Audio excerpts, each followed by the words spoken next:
Bırakmak için karşınızda binlerce sebep olabiliyor. Ama devam etmek için tek bir nedeniniz var. O da hedefiniz. Dolayısıyla engellere değil, aslında hedefinize odaklanmak, başarılı olmak konusunda en büyük motivasyonumuzdu. 10-12 tane görüşme yaptık. Hepsinden olumsuz yanıt almıştık.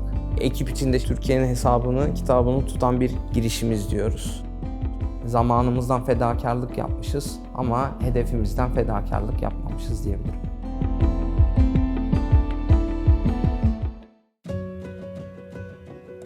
Mahşer'in 3 atlısı var. Birincisi itibar, ikincisi şans, üçüncüsü de sabır. İtibarınız olmalı, kaybetmemelisiniz. Sabırlı olmalısınız. Çünkü çok çalışmak anında sonuç garantisi vermiyor. Yeni nesil kuşağın en büyük sorunlarından bir tanesi bu. Belki de internetin getirdiği bir sonuç. Sonuçta bir şeyi sorguluyorsunuz ve hızlı bir şekilde cevabını alıyorsunuz. Ama yaptığınız çalışmaların meyvesini toplamak belli bir süreç alıyor. Dolayısıyla çok sabırlı davranmanız gerekir. Türkiye'de girişimcilik hakikaten zor bir meziyet. Etrafınızda size inanmayan, sizin gibi düşünmeyen, sizi aşağı çekmek isteyen çok insan oluyor. Çoğu kez bu işi bırakalım mı? Aslında yaptığımız işlere geri mi dönelim? Çalışma hayatımıza geri mi dönelim diye konuştuğumuz çok nokta oldu. Fakat biz her defasında eğer bunu şu an denemeyeceksek ne zaman deneyeceğiz diye bu soruyu kendimize sorduk. Ben Rauf Gökhan Boyana, 1986 doğumluyum. Mersin İçer'de doğdum. Ailem İstanbullu, vakti zamanında çalışmak üzere Adana'ya gelmişler. Adana'da hem ilkokul, hem ortaokul, hem lise çağlarım geçti. Ardından üniversiteyi okumak üzere Ankara'ya, Orta Doğu Teknik Üniversitesi'ne geçtim. Bitirdikten sonra da yüksek lisans için İtalya'ya, Politecnico di Milano'ya bilgisayar mühendisliği üzerine lisans yapmaya gittim. Hem Fransa'da hem de İtalya'da çalışma fırsatı buldum. Ardından 2017 senesinde şu anki ortağım Cem'le beraber Kolay.Be'nin aslında temellerini ataraktan girişimcilik serüvenimize başladık.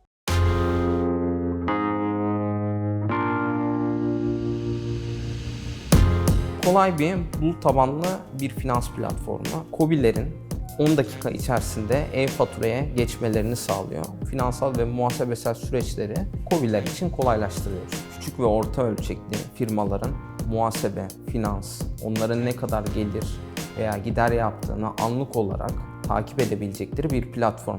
Bunu biz Türkiye'deki 22 farklı bankayla da entegre ederek hem finans hem de bankacılığın tek bir platforma indirgenmesini sağlamış olduk. İşletmelerin değerli olan aslında 3 tane noktası var.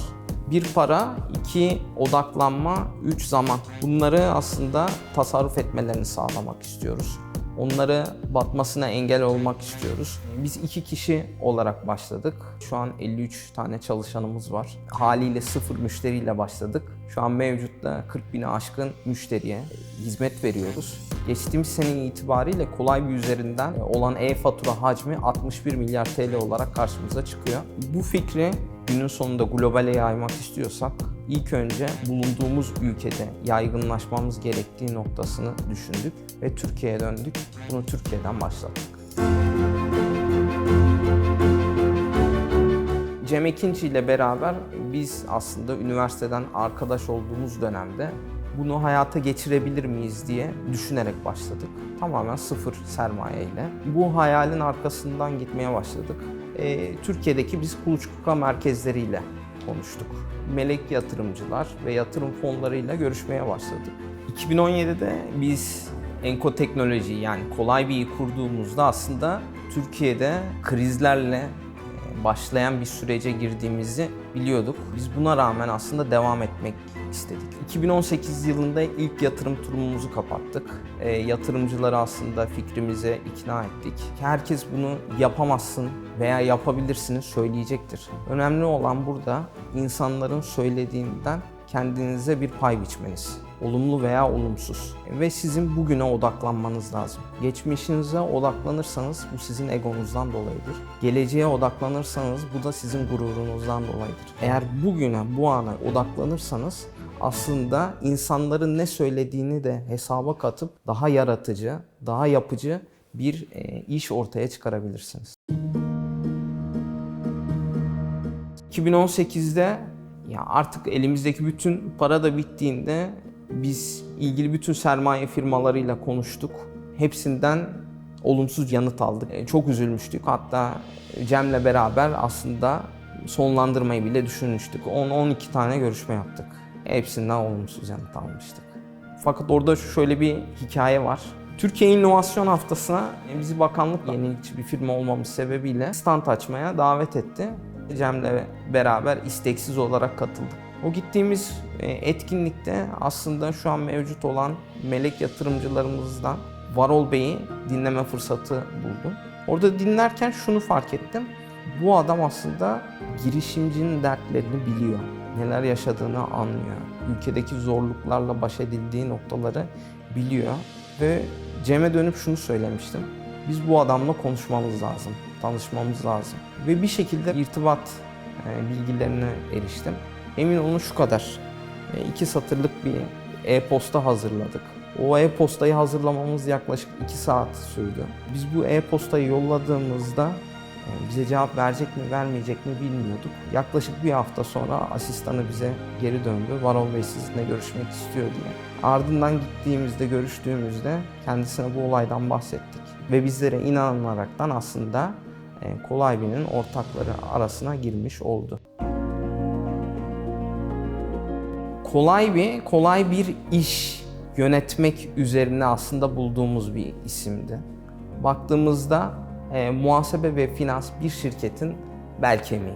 Yani eğer doğru yönetemiyorsanız muhasebenizi, iyi bir iş bile yapsanız, iyi bir girişimci bile olsanız aslında şirketiniz kapanabilir. Kolay.Be aslında firmalara şu mesajı veriyor. Şirketinizi, muhasebenizi, finansınızı, e-dönüşüme geçmenizin kolay bir yolu var demenin aslında bir mottosu, bir markası diyebiliriz. Ailemizle çok daha az vakit geçirdik. Sadece işimize, ürünümüze ve müşterilerimize odaklandık. Zamanımızdan fedakarlık yapmışız ama hedefimizden fedakarlık yapmamışız diyebilirim. Size etki eden çemberlerden bir tanesi aslında yakın çevreniz. Daha sonra irtibatta olduğunuz kurum, kuruluşlar ve insanlar, daha sonra da aslında bulunduğunuz ülke, şehir olarak karşımıza çıkıyor değil mi? Belki birinci çemberi geçiyorsunuz, insanların o etkileriyle baş edebiliyorsunuz. Ama daha sonra sizinle iletişimde olan, etkileşimde olan firmalara, kurumlara baktığınızda onlardan da aslında sizi demotive eden noktalar olduğunu görüyorsunuz.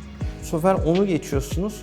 Bulunduğunuz ortamda, şehirde veya ülkede oluşan olaylardan dolayı sizin demotive olduğunuzu veya önünüze engeller çıktığını görüyorsunuz. Bırakmak için karşınızda binlerce sebep olabiliyor. Ama devam etmek için tek bir nedeniniz var. O da hedefiniz. Dolayısıyla engellere değil aslında hedefinize odaklanmak, başarılı olmak konusunda en büyük motivasyonumuzdur. Bizi kullanan müşteriler ilgili platformlarda veya bize ulaştıklarında ne kadar memnun, hayatlarının ne kadar kolaylaştığını anlattıklarında emin olun bu beni parasal boyuttan daha çok mutlu ediyor. Kriz dönemlerinde bahanelerin arkasına sığınmıyoruz. Hakikaten durumu analiz ediyoruz. Nasıl yaklaşacağımızı planlıyoruz. Ardından hızlıca aksiyona geçiyoruz. Para kolay kazanılır ama insanlara verdiğiniz güven çok kolay kazanılmaz. Gün sonunda aslında insanlara sağladığınız güvenle beraber para kazanmaya veya hedeflerinize odaklanmak çok daha iyi. 10 sene önceki Gökhan'a pes etmemesini söylerdim. Çok daha çalışmasını söylerdim. Baktığımda aslında şu an çok daha az çalıştığımı fark ediyorum. Çok daha fazla çalışıp bundan çok daha başarılı olmak isterdim. Bir şey başardığımı düşünmüyorum. Aslında yaşadığım zorluklarla beraber aldığım yol beni başarılı hissettiriyor. Yani başardığım bir hedef değil. Dolayısıyla bu beni daha çok mutlu ediyor. Yenilgiden sonra nasıl ayağa kalktığımı anlamak isterdim. Bulunduğumuz coğrafyada aslında biz bunu yaşadık. Girişimcilerin de bunu yaşamasını isterim. Dediğim gibi aslında başarmak bir yolculuktur. Bir sonuç değildir. Yaşadığınız kan, ter ve gözyaşı aslında size başarılı hissettirir. Bu başarılılık yolculuğunda da yere düştüğünüz zamanlar çokça oluyor. Ve her seferinde aynı motivasyondan kalkmanız, ayağa kalkmanız çok önemli. Türkiye'den globale çıkan finansal ve muhasebesel teknolojiler dikeyinde milyar dolarlık bir şirket olmak gibi bir hedefimiz var. Çok çalışmamız gerekiyor ve bize inananlarla yola çıkmamız gerekiyor. Ekip içinde şey diyoruz, Türkiye'nin hesabını, kitabını tutan bir girişimiz diyoruz. Baktığımızda KOBİ'ye verdiğimiz değer teklifi de bu.